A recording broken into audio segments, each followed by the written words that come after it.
अब हम करेंगे कक्षा 10 का 1.3 का प्रश्न नंबर 3। देखिए प्रश्न नंबर 3 क्या कहता है।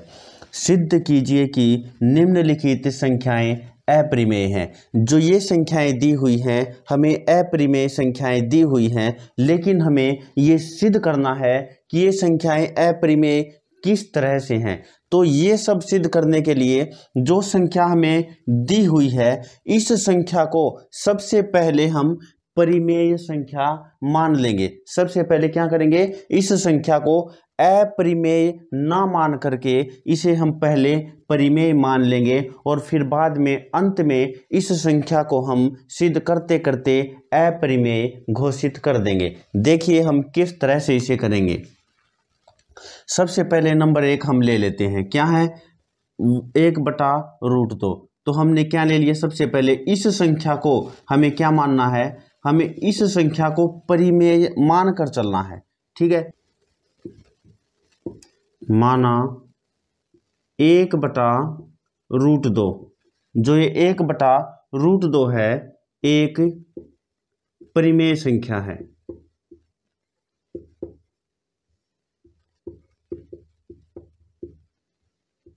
हमने इस संख्या को परिमेय मान लिया है और हम जानते हैं कि जो संख्या परिमेय होती है वो बटे में लिखी जाती है, वो संख्या p/q की फॉर्म में लिखी जाती है। तो इस संख्या को हम p/q के रूप में लिख लेंगे।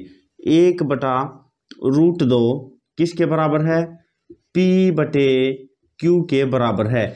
और हम ये जानते हैं कि जो p/q होता है परिमेय संख्या के अंदर वो एक पूर्णांक होता है। जहां पूर्णांक नहीं होगा वहां संख्या परिमेय भी नहीं कहलाएगी। तो जो ये p/q है ये एक पूर्णांक संख्या है। तो लिख लेंगे p और q एक पूर्णांक संख्या है।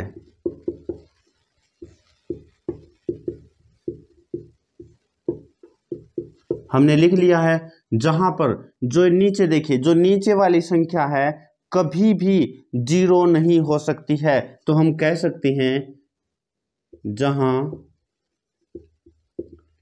Q जो है 0 नहीं है।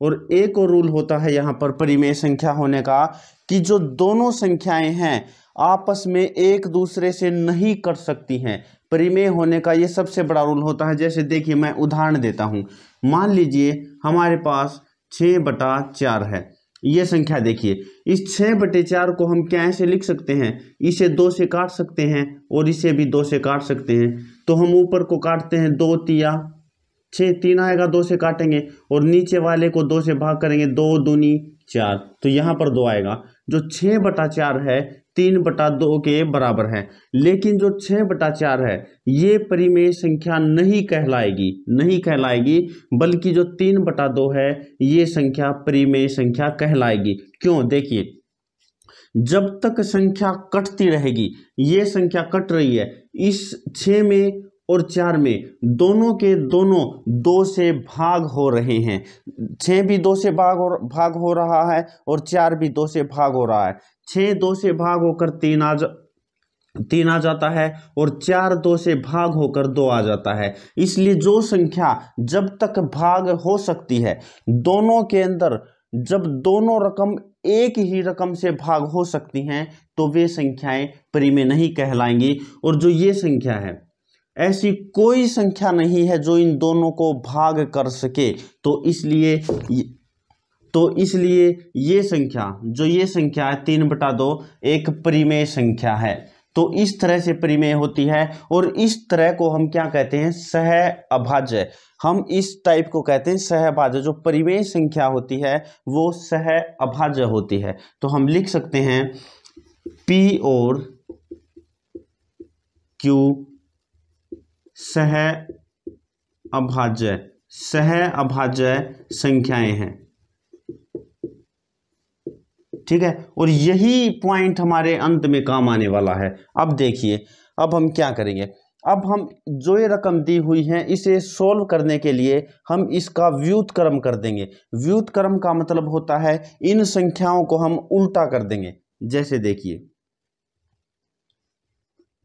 व्युत्क्रम करने पर, ठीक है, क्या होगा, जो ये 2 है ये एक की जगह आ जाएगा, जो 1 है वो नीचे आ जाएगा। कैसे आ जाएगा, 2 क्या आ गया, ऊपर आ गया √2, और जो ये 1 है नीचे आ जाएगा। नीचे हमें बटे में लिखने की जरूरत होती नहीं है। यहाँ पर क्या होगा, जो Q है ये ऊपर आ जाएगा और P नीचे आ जाएगा। तो हमने क्या कर दिया, ऊपर Q लिख दिया और नीचे क्या कर दिया, P लिख दिया। अब हम क्या करेंगे, जो ये √2 आया है यहाँ पर और जो यहाँ पर Q/P आया है, इन दोनों का स्क्वायर कर देंगे। देखिए हमने स्क्वायर कर दिया है, और स्क्वायर से हम क्या करते हैं, इस रूट को हम क्या कर सकते हैं, इस स्क्वायर से काट सकते हैं। ये हमने काट दिया, तो यहाँ पर क्या बच गया, यहाँ पर बच गया सिर्फ 2, ठीक है। और यहाँ पर देखिए Q²/P², ये इस तरह से यहाँ पर बच जाता है। अब देखिए इस 2 को हम यहाँ पर इस तरफ बराबर से लेके आएंगे, तो यहाँ पर बटे में रकम है, तो देखिए ये रकम जो है ये बटे में लिखी हुई है। तो यहाँ पर हम क्या करेंगे, 2 को इसके बटे में लिख देंगे और P को हम यहाँ पर ले आएंगे। देखिए कैसे, जो यहाँ पर 2 है इसकी जगह क्या ले आए, P², और यहाँ पर जो Q² और बटे में क्या आ जाएगा, 2 आ जाएगा। अब जो यहाँ पर देखिए इस संख्या को देखिएगा, ये क्या है, ये Q² है और बटे में 2 है। तो हम कह सकते हैं यहाँ पर कि 2 जो है Q² को विभाजित कर रहा है। यहाँ पर ध्यान से देखिए, 2 जो है Q² को क्या कर रहा है, विभाजित कर रहा है। अगर 2 Q² को, इस पूरे Q² को विभाजित करेगा, तो जो 2 है अकेले Q को भी विभाजित करेगा। कैसे करेगा वो आपको पता है, हमने बताया भी था, लेकिन एक बार हम फिर से बता देते हैं। मान लीजिए यहाँ पर करके दिखाता हूँ मैं, ठीक है। मान लीजिए हमारे पास कोई रकम है 6 और हमने बटे में नीचे लिख दिया 3, ठीक है। और यहाँ पर 6 का हमने क्या कर दिया, स्क्वायर कर दिया, और 6 का स्क्वायर कर दिया, जैसे कि यहाँ पर क्या है, Q का स्क्वायर है, और यहाँ पर हमने क्या कर दिया, 6 का स्क्वायर कर दिया। 6 का स्क्वायर कैसे लिख सकते हैं, 6 × 6 = 36, और नीचे बटे में क्या है, 3 है। अब देखिए ये क्या है, 6 का स्क्वायर, ये वाली रकम, क्या हम इसको काट सकते हैं 3 से, 3 से कट रही है ना, 3 एकम 3 और 3 दूनी 6, ठीक है। यहाँ पर 12 आ जा रहा है। तो क्या ये 6 वाली कटी है, जो ये 3 से 6 स्क्वायर भाग हुआ है, तो क्या 3 से अकेला 6 भाग हो सकता है? क्या हुआ, जो स्क्वायर था ये हमने क्या कर दिया, मिटो दिया है। क्या ये अकेला स्क्वायर 3 से भाग हो सकता है? देखिए 3 एकम 3, 3 दूनी 6, ये भी तो कट रहा है, मतलब 3 से ये बिना स्क्वायर वाली रकम भी भाग हो रही है। तो ऐसा ही यहाँ पर है, जो ये Q² है पूरा का पूरा इस 2 से विभाजित हो रहा है, तो अकेला Q भी 2 से विभाजित होगा। तो हम यहाँ पर लिख लेते हैं, Q² 2 से विभाजित है। क्या है, 2 से विभाजित है, तो Q भी 2 से विभाजित होगा। तो हम कह सकते हैं जो Q है ये Q भी 2 से विभाजित होगा। तो हमने यहाँ पर ये तो निकाल लिया कि जो Q था 2 से विभाजित हो रहा है, तो ये P² है ये कितने से विभाजित हो रहा है, ये भी हमें निकालना जरूरी है। तो इसे निकालने के लिए जो Q है 2 से विभाजित हुआ है, तो हम यहाँ पर Q को 2C के बराबर मान लेते हैं, ठीक है। तो हम मान लेते हैं कि जो ये Q है किसके बराबर है, 2C के। Q 2C के बराबर हमने मान लिया, ठीक है। अब देखिए अब आगे कैसे होगा। अब इसी रकम को लेकर के आइए, ये हमने क्या है, ये हमारा P² है, ये लिख लिया। अब क्या है, जो Q² है, ठीक है, हमने Q को क्या माना है, 2C माना है। तो यहाँ पर हम क्या कर लेते हैं, Q की जगह ये क्यू था, इसकी जगह क्या लिख लेते हैं 2c, और क्यू के ऊपर क्या है स्क्वायर है, तो हम इसके ऊपर भी क्या कर देते हैं स्क्वायर कर देते हैं। यहाँ पर नीचे बटे क्या है 2 है, तो हमने यहाँ पर बटे में क्या कर दिया है 2 कर दिया है। अब देखिए, अब पी स्क्वायर हम ऐसा कैसा रखते हैं, और अब आगे देखिए यहाँ पर क्या होगा 2 दूनी 4c स्क्वायर। ऐसा ही जब हम इसको सोल्व करेंगे तो ऐसा ही होगा, 2 दूनी इसको 2 से करेंगे और c को भी स्क्वायर करेंगे, तो यहाँ पर यह आ जाएगा, और बटे में क्या है 2 है। अब हम इसको काट देते हैं, कितना आ जाएगा देखिएगा, अगर हम 2 है ये और ये 4 है तो 2 आ गया यहाँ पर, और नीचे कुछ नहीं, और ये क्या है c स्क्वायर, तो ये c स्क्वायर आ गया। जो p स्क्वायर है किसके बराबर है 2c स्क्वायर के, ठीक है। अब हम क्या करेंगे, हमने अब लिख लिया p स्क्वायर किसके बराबर है 2c स्क्वायर के। अब जो ये 2 है हम इस तरफ ले आएंगे, ये गुना में है तो इस तरफ आएगा, तो इसके बटे में आ जाएगा।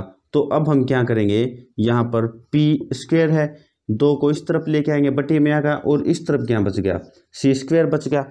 अब यहाँ पर देखिए, यहाँ पर हमने क्या निकाला है, जो ये 2 है, कौन सा 2, ये वाला 2 इस p स्क्वायर को विभाजित कर रहा है, तो हम लिख सकते हैं जो p स्क्वायर 2 से विभाजित है, क्या है विभाजित है, ये हमने लिख लिया। अगर p स्क्वायर 2 से विभाजित है तो अकेला p भी तो इस 2 से विभाजित होगा। ध्यान से देखिए, अगर ये p पूरा p स्क्वायर 2 से विभाजित है तो अकेला ये अकेला p भी 2 से विभाजित होगा, तो हम लिख लेते हैं p भी 2 से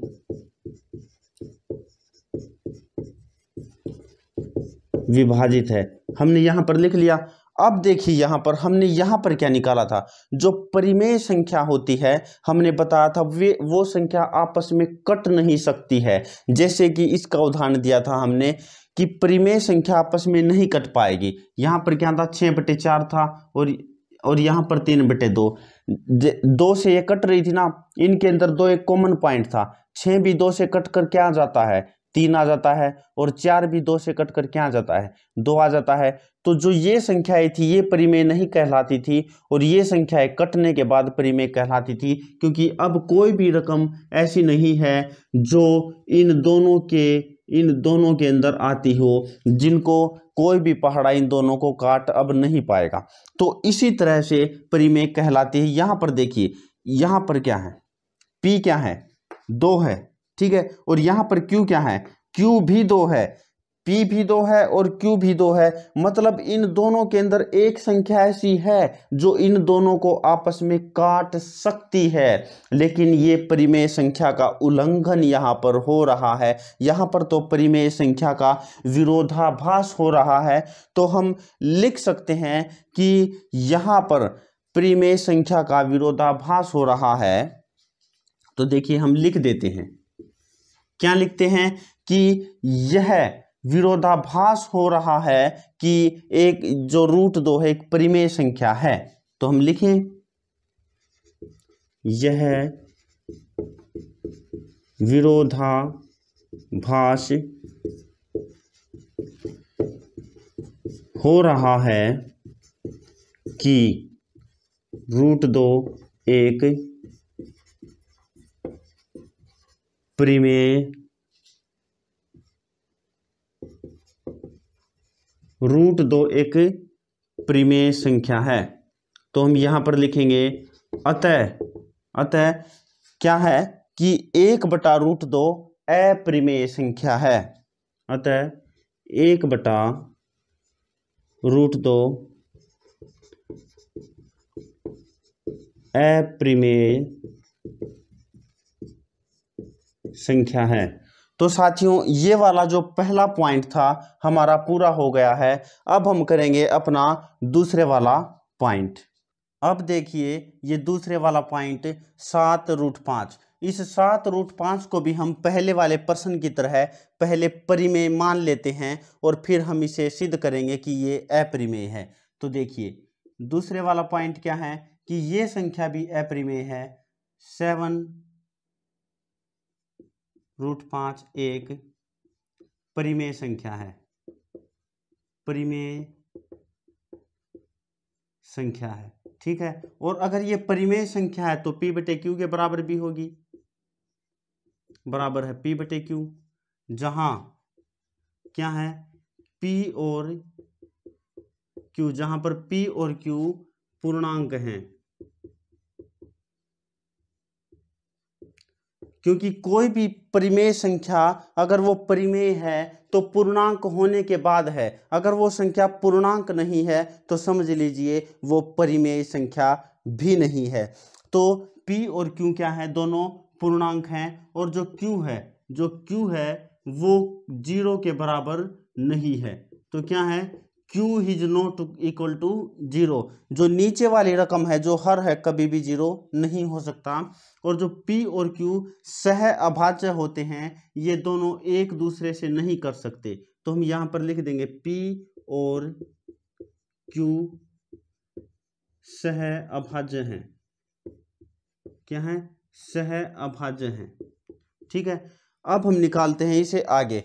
तो अब हम क्या करेंगे, जो रूट वाली संख्या है उसको एक तरफ लिखते हैं और जो बिना रूट की है उसको एक तरफ। तो यहां पर क्या किया हमने, यहां पर लिख लिया √5, और अब यहां पर P बटे Q, यहां पर ये 7 है, यहां पर आकर इसके साथ आ जाएगा, Q के साथ आ जाएगा अगर नीचे लेके आएंगे तो। अब जो ये संख्या है ये क्या है, पूर्णांक है, 7 भी पूर्णांक है, P भी पूर्णांक है, Q भी पूर्णांक है। और जो पूर्णांक होते हैं वे क्या होते हैं, परिमेय संख्या। तो जो ये संख्या है P बटे 7Q, ये क्या हुई, ये एक परिमेय संख्या हुई। P बटे 7Q एक परिमेय संख्या है। हमने लिख लिया कि ये एक परिमेय संख्या है। लेकिन एक तरफ तो देखिए परिमेय संख्या क्यों है, ये भी लिख लीजिए, क्योंकि पहले ये लिख लीजिए, क्योंकि P 7 और Q ये पूर्णांक हैं। P 7 और Q पूर्णांक संख्याएं हैं। क्या हैं, पूर्णांक संख्याएं हैं। और अब हम देखिए यहां पर हमने क्या देखा, P बटे 7 की तो परिमेय संख्या है, लेकिन हम जानते हैं जो √5 है वो परिमेय नहीं होता है। यहां पर तो विरोध उत्पन्न हो गया भाई, जो परिमेय संख्या है वो अपरिमेय के बराबर कैसे हो सकती है। तो यहां पर विरोध उत्पन्न हो गया है। और जो ये विरोध है वो किस वजह से आया, ये विरोध हमारी गलत कल्पना के कारण आया है। क्योंकि यहां पर हमने क्या मान लिया था, 7√5 एक परिमेय संख्या है, ये हमने मान लिया था, हालांकि ये परिमेय थी नहीं। तो हम कह सकते हैं यहां पर विरोधाभास क्या हो रहा है, विरोधाभास उत्पन्न हो रहा है, उत्पन्न हो रहा है। कि क्या विरोधाभास उत्पन्न हो रहा है कि जो √5 एक परिमेय संख्या है।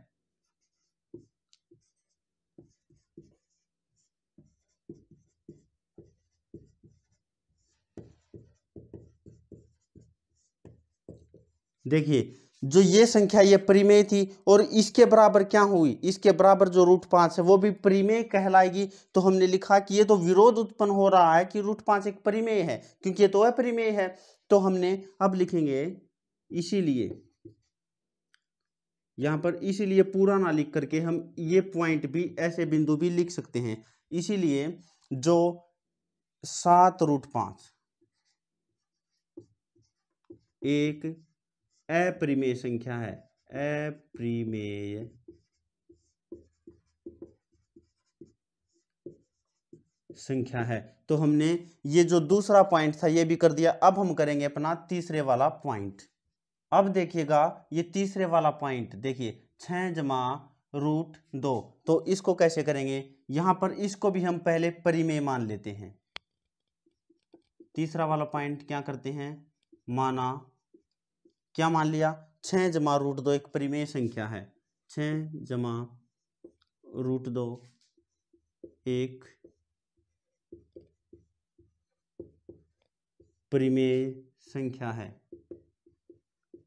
ठीक है, ये हमने मान लिया। अगर कोई संख्या है तो वो p बटे q के बराबर भी होगी, क्योंकि परिमेय संख्या हमेशा p बटे q के बराबर होती है। तो हमने लिख लिया p बटे q, और p बटे q है तो क्या होगा, p बटे q पूर्णांक होते हैं, p और q क्या है, पूर्णांक संख्याएं हैं। हमने यहां पर लिख लिया। और जो ये संख्या जो q है कभी भी जीरो नहीं हो सकता, नीचे वाली संख्या कभी जीरो नहीं हो सकती, तो हम यहां पर लिख दिया है q जो है कभी भी जीरो नहीं हो सकता, q is not equal to zero. और जो p और q है दोनों की दोनों संख्याएं सह अभाज्य होती हैं। क्या है, p और q संख्याएं सह अभाज्य हैं। क्या है, सह अभाज्य। सह अभाज्य का मतलब होता है कि ये संख्याएं अपने आप के अलावा और एक के अलावा किसी से नहीं कट सकती, मतलब ये संख्याएं आपस में नहीं कट सकती हैं। तो अब हम करते हैं इस क्वेश्चन को, रूट को हम रूट वाली संख्या को एक तरफ रखेंगे और बाकी संख्या को एक तरफ रखेंगे। तो अब हमने क्या किया, ये √2 यहां पर कर लिया, p बटे q ऐसे कर लिया, और यहां पर जो 6 है क्या है, प्लस में है, और यहां पर आने के बाद क्या हो गया, माइनस में हो गया। अब देखिए √2, अब यहां पर क्या है, जिसके नीचे कुछ नहीं होता उसके नीचे क्या लिख लेते हैं, हम 1 लिख लेते हैं। अब हम क्या करेंगे, इनका एलसीएम करेंगे, q और 1, यहां पर क्या आ गया, q आ गया। और अब देखिए यहां पर जो q को q से करेंगे तो 1 आ जाएगा, और यहां पर p आ गया, ठीक है। अब 1 को q से करेंगे तो q आ जाएगा, और q को 6 से करेंगे -6q आ गया है। तो अब देखिए दो जो बराबर है किसके है, p -6q के बराबर है, ये हमारी संख्या थी। अब जो ये संख्याएं हैं ये क्या है, ये एक परिमेय संख्या है, क्योंकि p एक पूर्णांक है, q भी एक पूर्णांक है, और जो 6 हैं 6 भी एक पूर्णांक है। और जो पूर्णांक जो संख्याएं होती हैं अगर हम उनको बटे में लिख दें तो वो संख्याएं परिमेय संख्याएं कहलाती हैं। तो जो ये संख्या है ये क्या है, परिमेय संख्या। तो हम इसको यहां पर लिख देते हैं, p -6q बटे q एक परिमेय संख्या है।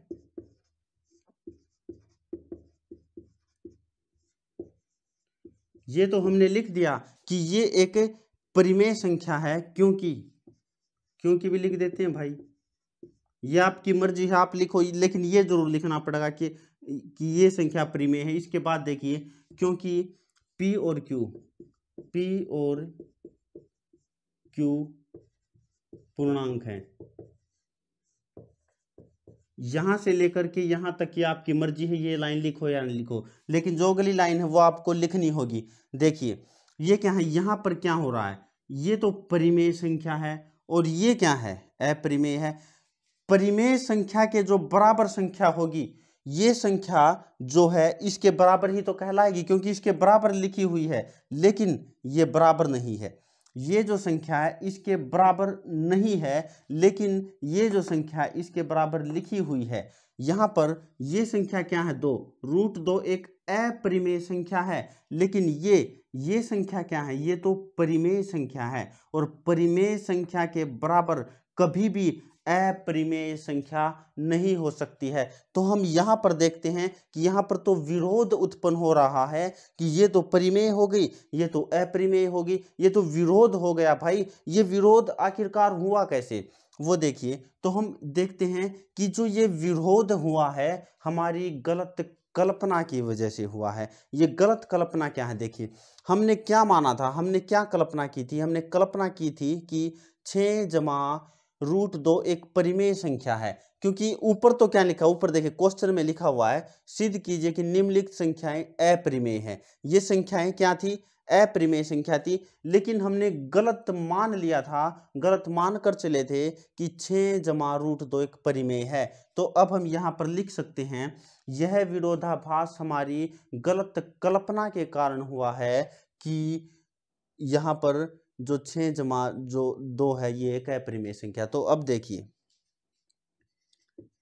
यह विरोधाभास यह विरोधाभास हमारी गलत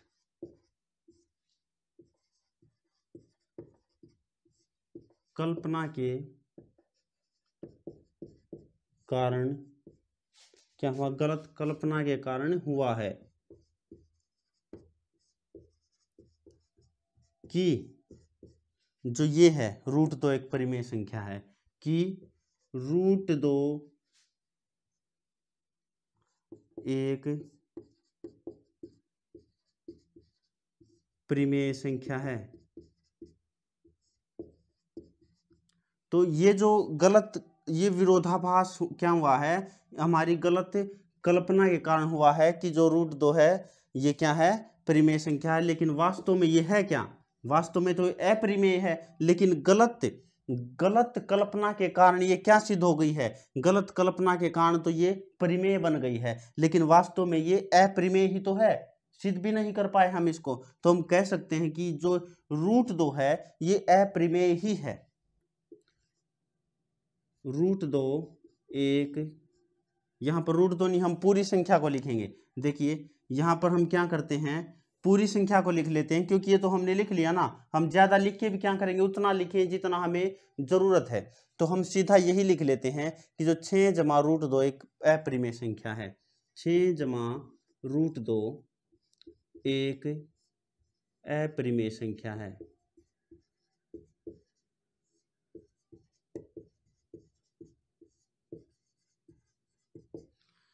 तो जो ये हमारे क्वेश्चन थे, तीनों के तीनों क्वेश्चन हो गए हैं, बड़े आसान क्वेश्चन थे। इसके अलावा हमने यही क्वेश्चन अलग तरीके से भी निकाल के दिखाया हुआ है। ये जो है डिस्क्रिप्शन में नीचे लिंक मिल जाएगा, आप चाहें तो उस तरीके से भी कर सकते हैं, आपकी मर्जी पर निर्भर करता है। हमारी जो 1.3 थी ये कंप्लीट हो चुकी है। अब हम करेंगे अपनी 1.4।